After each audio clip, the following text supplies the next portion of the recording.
जिस दिन कथा का छठा दिन होता है, पूरी दुनिया के लोग इस कथा के पंडाल में रात को सोने के लिए, कथा श्रवण करने के लिए आते हैं।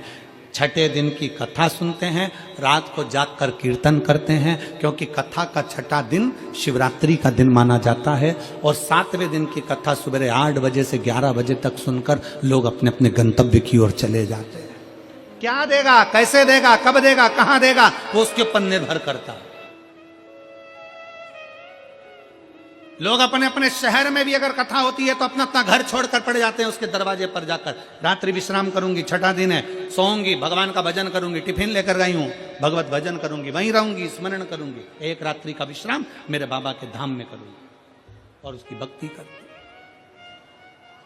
शिव तत्व की प्राप्ति है शिव उपासना। शिव पुराण कहती है, पत्र गिर गया मंदिर में, पुजारी जी लग गए शादी में, बाबा भोलेनाथ त्रिपुंड धारण कर कर ग्वाले का रूप लेकर समान नंदी के ऊपर धरकर पहुंच गए। बीच मार्ग में बारात दिखी तो पुष्कल के पिताजी ने पूछा, तुम कौन हो? कहा, पुजारी जी ने भेजा है, पुजारी जी ने भेजा है। लड़की के विवाह का तैयारी में लगे हैं।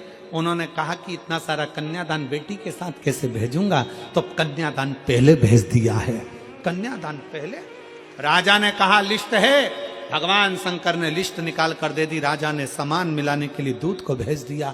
जितना लिखा था उससे 1000 गुना ज्यादा मेरे भोले बाबा भंडारी ने भरना प्रारंभ कर दिया। राजा आश्चर्य में पड़ गया कि एक साधारण सा भिक्षुक सा पुजारी जो शंकर के मंदिर की आराधना करता है, उसके पास में इतना वैभव कहां से आ गया।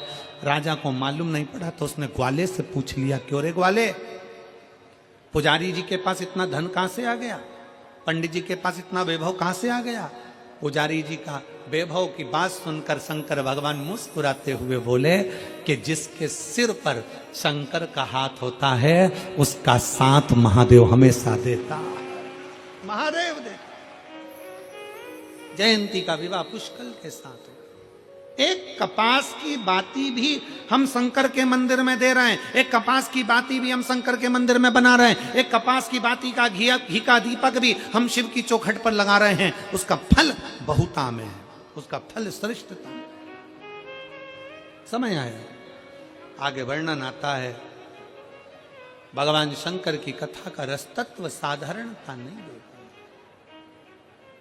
इसीलिए बारंबार कहते हैं, रिश्ता तेरा मेरा सबसे प्यारा, रिश्ता तेरा मेरा सबसे प्यारा, तू मेरा बाबा मैं हूँ तेरा लाला, मैं हूँ तेरा